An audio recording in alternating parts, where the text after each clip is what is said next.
Hello बच्चों।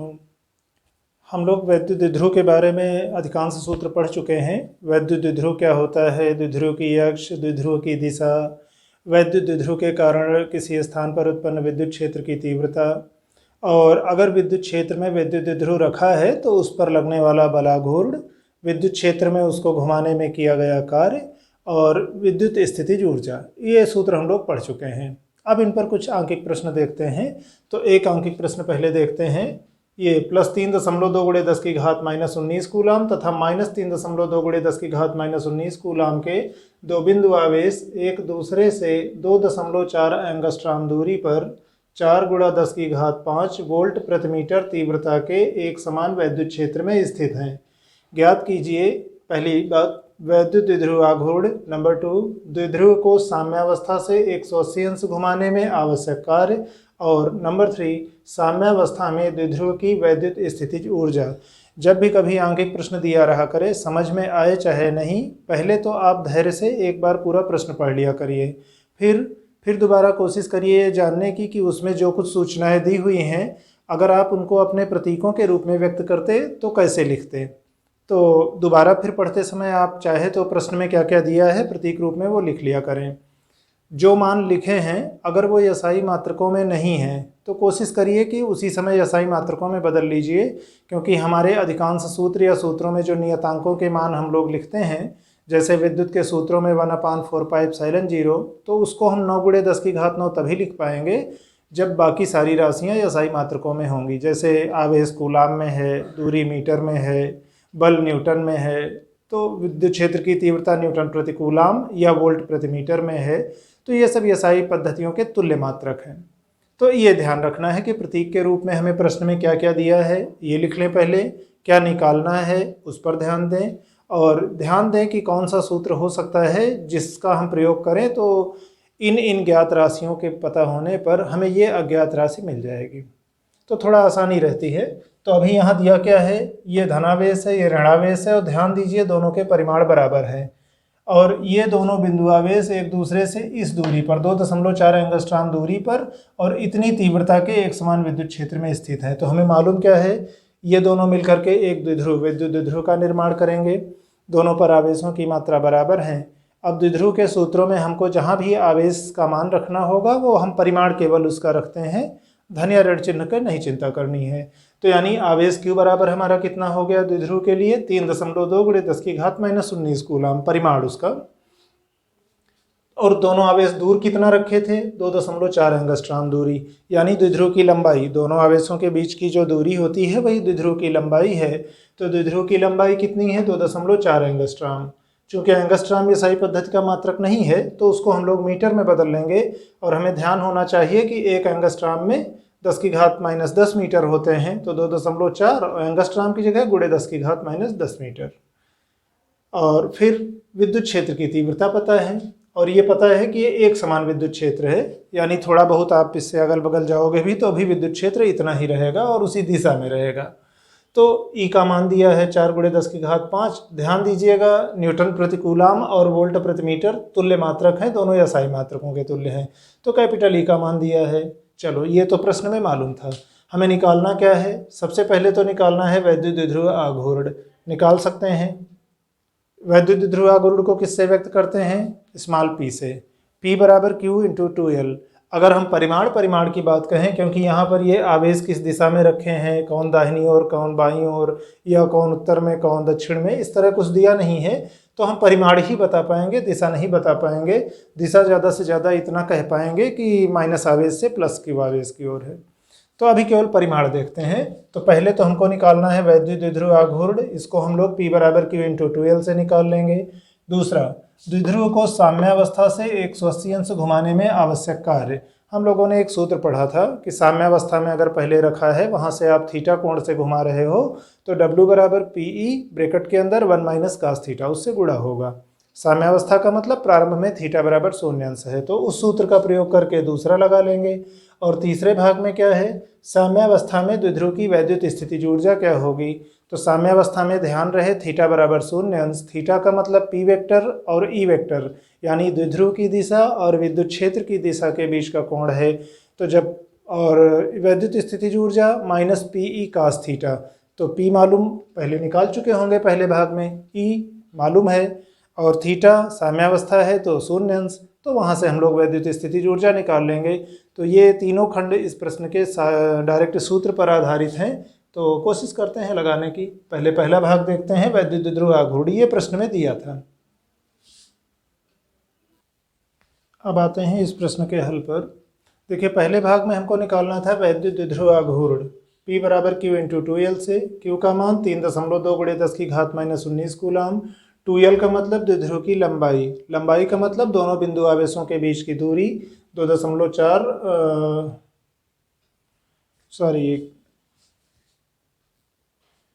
एक चीज़ गलत लिख गई थी, तो अभी इसके पहले स्क्रीन पे जो था संशोधित कर लेते हैं। दूरी 2.4 एंगस्ट्राम यानी 2.4 × 10⁻−10 मीटर। गलती से यहाँ भी 10⁻−19 लिख गया था, तो इसके पहले जो दिख रहा था उसमें संशोधन कर दिया है मैंने। अब गुणा कर दीजिए, गुणांकों का गुणा 10⁻−19 और -10 मिला के 10⁻−29 यानी 7.68 × 10⁻−29 कूलाम मीटर। ये हुआ विद्युत द्विध्रुव आघूर्ण। और दूसरे भाग पर आते हैं। दूसरे भाग में क्या पता था, प्रारंभ में द्विध्रुव साम्यावस्था में रखा है और वहाँ से 180 अंश कोण तक आपने घुमाया। ऐसा करने में कितना कार्य आपको करना पड़ा होगा, बाह्य स्रोत द्वारा किया गया कार्य। तो चाहे तो यहाँ पर हम सीधे PE1 - cos थीटा लगा सकते थे, या अगर सामान्य सूत्र आपको ध्यान में रहे, PE ब्रैकेट के अंदर cos θ1 - cos θ2। θ1 पहले की कोणीय स्थिति है, θ2 बाद की कोणीय स्थिति है, और ये कोणीय स्थिति का मतलब θ1 विद्युत द्विध्रुव की दिशा और विद्युत क्षेत्र की तीव्रता के बीच का कोण है। तो θ1 प्रारंभ में 0 अंश है साम्यावस्था, बाद में θ2 180 अंश है। तो द्विध्रुव को घुमाने में जो किया गया कार्य होगा W बराबर PE ब्रैकेट में cos θ1 - cos θ2 से। P का मान निकाल चुके हैं, रख दिए। E विद्युत क्षेत्र की तीव्रता है, प्रश्न में दी हुई थी, और cos θ1 यानी cos 0 अंश, cos θ2 यानी cos 180 अंश। इनके मान ठीक है गुणा कर लिए गुणांकों का, 10⁻−29 और 5 मिलकर 10⁻−24। cos 0 अंश का मान 1 और cos 180 अंश का मान -1।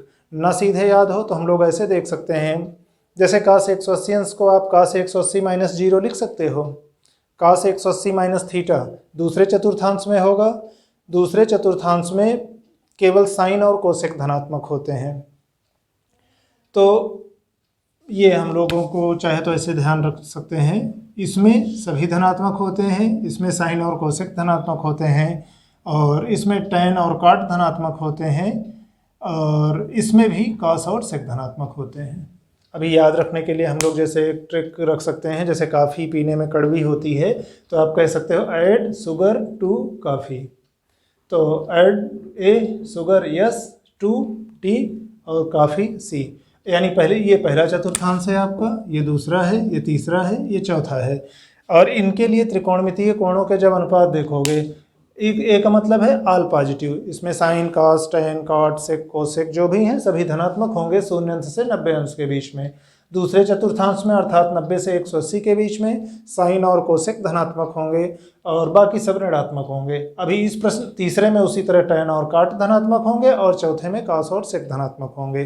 फिर अगर किसी भी त्रिकोणमितीय अनुपात के साथ आप 90 + थीटा या 270 + थीटा ± θ कोई भी करते हो तो 90 वाले में जोड़े में बदल जाते हैं, जैसे साइन का कॉस हो जाएगा, टैन का कॉट हो जाएगा, और 180 या 360 करते हो तो उसमें नो चेंज होगा।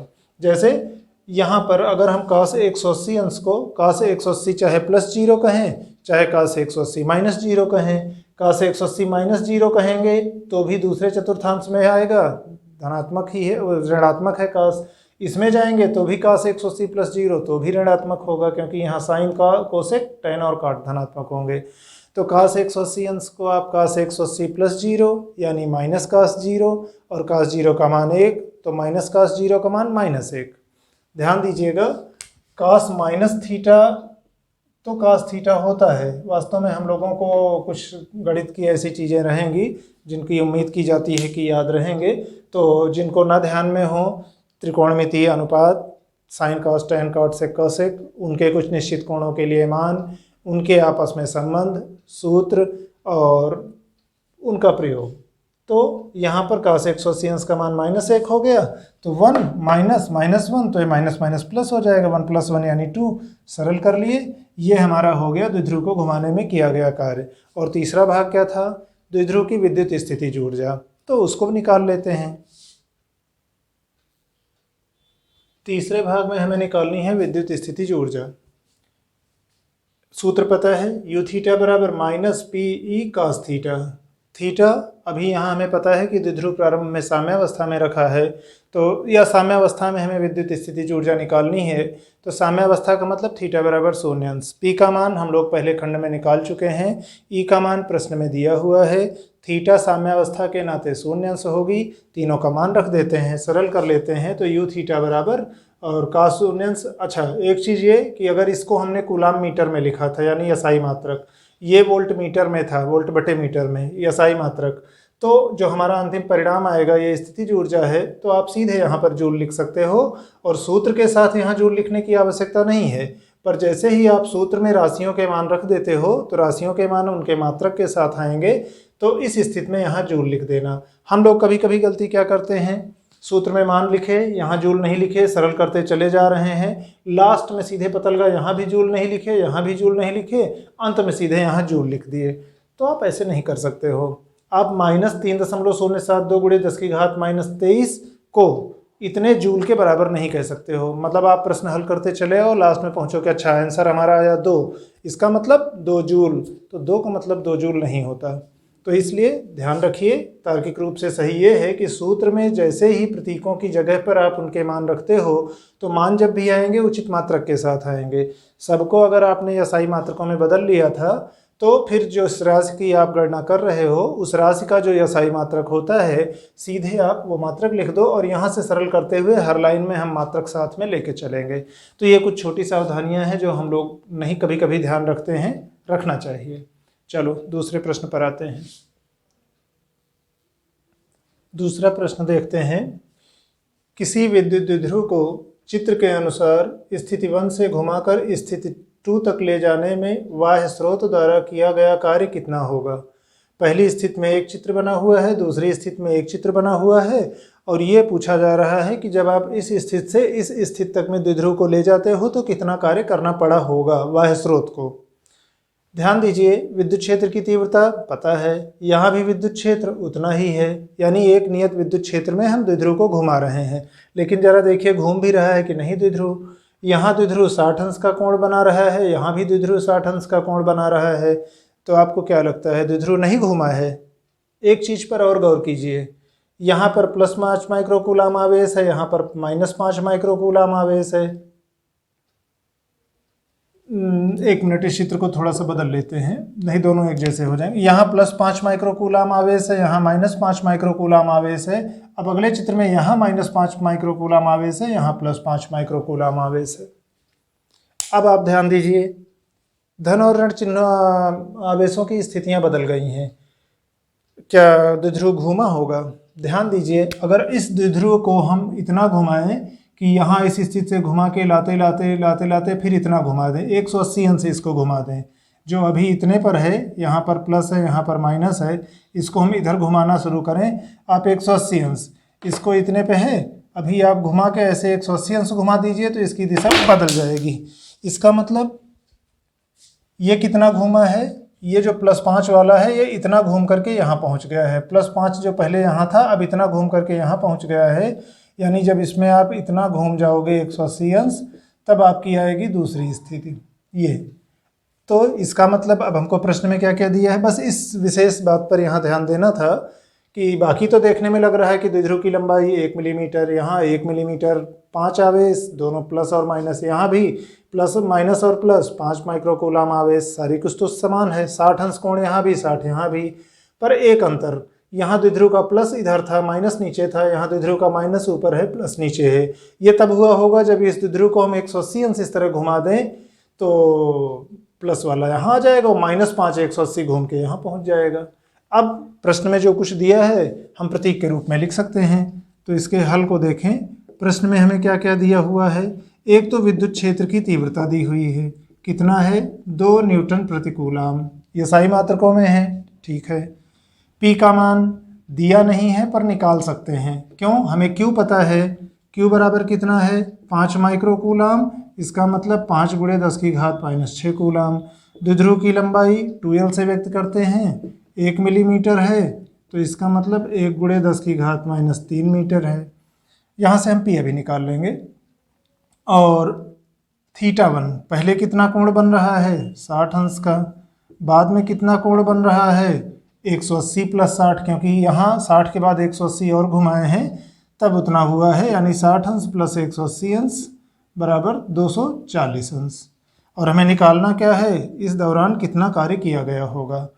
सूत्र हमें पता है, W बराबर PE cos θ1 - cos θ2। अगर आप θ1 कोण से लेकर के θ2 कोण तक घुमाए हो तो P का मान कितना होता है, P का मान हो गया Q × 2L × E, और यहाँ cos θ1 कितना है, पहले है 60 अंश और बाद में है 240 अंश। ठीक, मान रख देंगे जिन राशियों का मान पता है। अगर ये असाई मात्रकों में रखेंगे Q, L और E को, तो जो कार्य है तो कार्य का मात्रक जूल होता है, हमें जूल मिलेगा। तो Q कितना है 5 माइक्रो कूलाम, 5 गुणे 10 की घात -6। 2L कितना है 1 गुणे 10 की घात -3। E का मान कितना है 2 गुणे 10 की घात 2 ही है। और cos 60 अंश का मान 1/2 माइनस cos 240 अंश का मान सीधे नहीं ध्यान में है तो यहाँ से देख सकते हैं। cos 240 अंश का मतलब cos 180 अंश + 60 अंश, और 180 + थीटा है तो cos 180 + थीटा cos थीटा होगा। जाएगा कहाँ, तीसरे चतुर्थांश में। तीसरे में ऐड शुगर टू काफ़ी, टी है तीसरे वाले में ना, तो टी का मतलब टैन और काट। टैन और काट यानी धनात्मक होंगे, बाकी ऋणात्मक यानी cos ऋणात्मक होगा।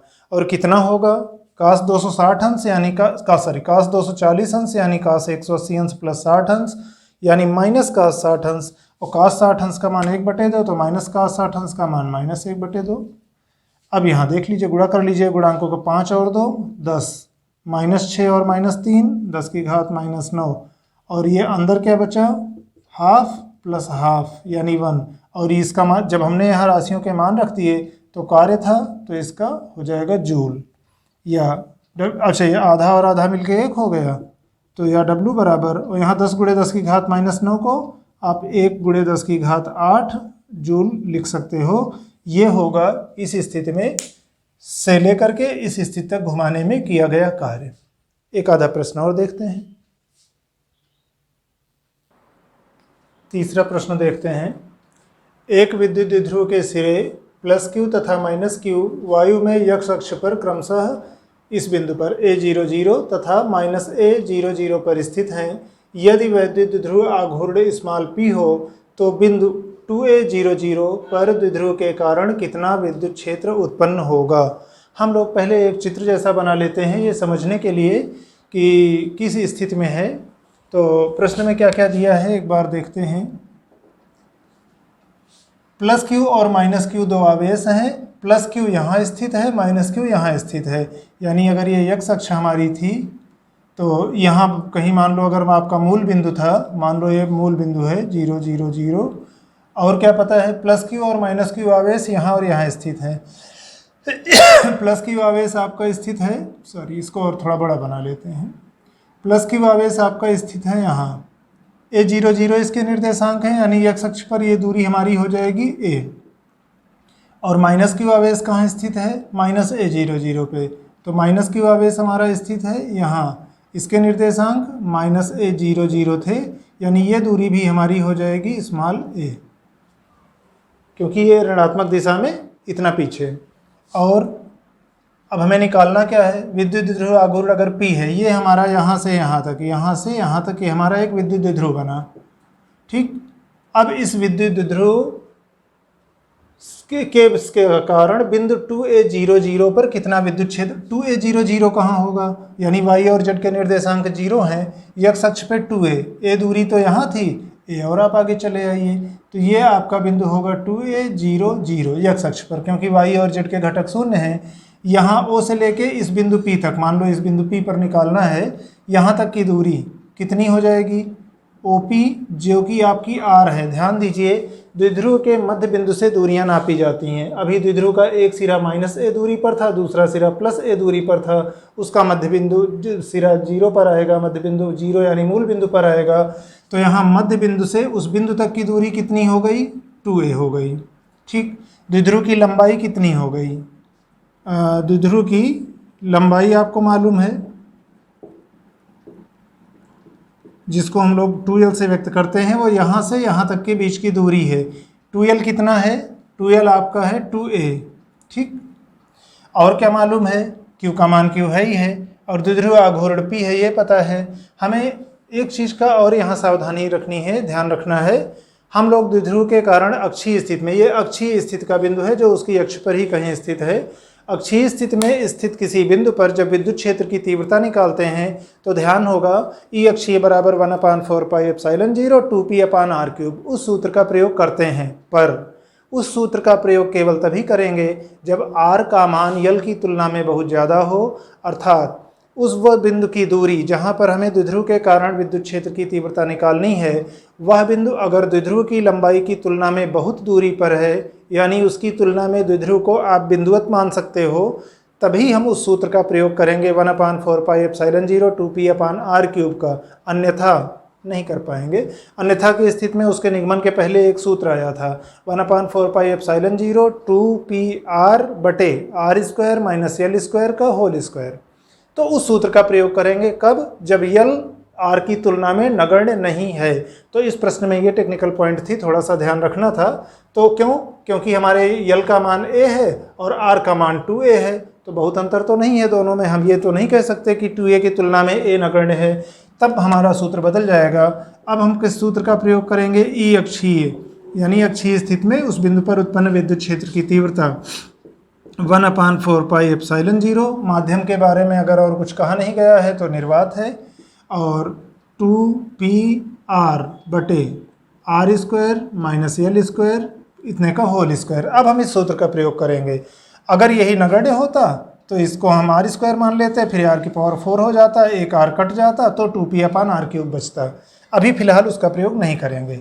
अब मान रख देते हैं, यहाँ हमें अधिकांश चीज़ें पता ही हैं। 1/4 पाई एप्सिलॉन 0 2p, r का मतलब मध्य बिंदु से उस बिंदु तक की दूरी, ये आपकी है 2a बटे r², r अभी हमने लिखा ही है 2a² - l²। l क्या है? द्विध्रुव की लंबाई का आधा, द्विध्रुव पूरा 2l, 2l बराबर 2a, l बराबर a, ये हो जाएगा। यानी यहाँ से आप देखें तो आप कह सकते हैं कि ई अक्षीय मतलब जो इस स्थिति में उत्पन्न विद्युत क्षेत्र की तीव्रता होगी वो हो जाएगी 1/4 पाई एप्सिलॉन 0 2p, अच्छा 2p और 2a है, इसको मान लो हमने 4pa अपान, ये नीचे क्या है? 2a का होल स्क्वायर, सॉरी यहाँ स्क्वायर रहेगा, r² - l² का स्क्वायर है, ये 4a², ये -a² हो जाएगा 3a², 3a²,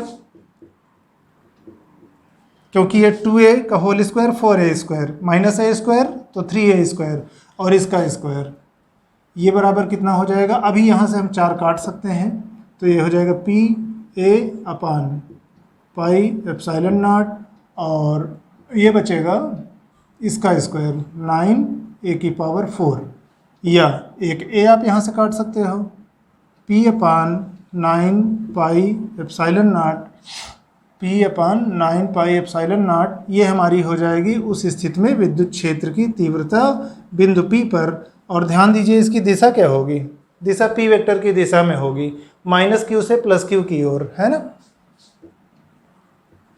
दिशा -q से +q की ओर, और ये दिशा कौन सी है? x अक्ष की धनात्मक दिशा, है ना?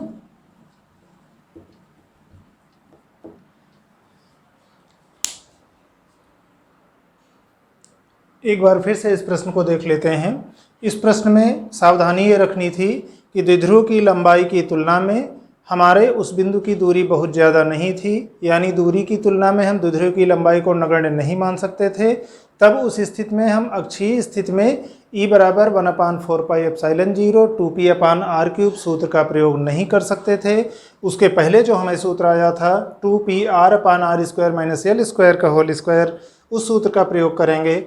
और तब उस सूत्र में फिर और बाकी चित्र सावधानी से बना लेते हैं। इसमें प्लस क्यू और माइनस क्यू आवेश हैं, वायु में रखे हैं और एक्स अक्ष पर ए और माइनस ए पर, यानी प्लस क्यू वाला आवेश प्लस में रखा है। तो चित्र हमने एक बना लिया, प्लस क्यू वाला आवेश प्लस साइड में, ए जीरो जीरो का मतलब मूल बिंदु से ए दूरी पर, माइनस ए जीरो जीरो का मतलब मूल बिंदु से ए पीछे चले गए, वहाँ माइनस क्यू आवेश है। तो ये द्विध्रुव मिल गया हमें।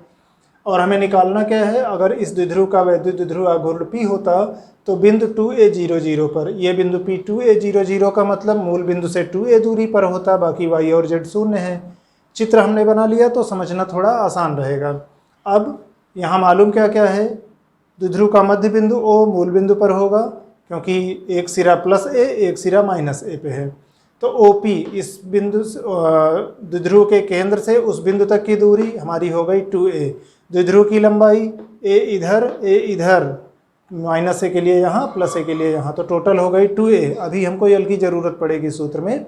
फिर चूंकि a का मान 2a की तुलना में नगण्य नहीं है तो हम इस सूत्र में मान रखेंगे, सरल करते जाएंगे और लास्ट में हमको मिलेगा, यहाँ अभी a क्यूब नहीं लिखे थे पहले, ध्यान नहीं था, a से काटेंगे तो a क्यूब बचेगा, उसको ध्यान देना।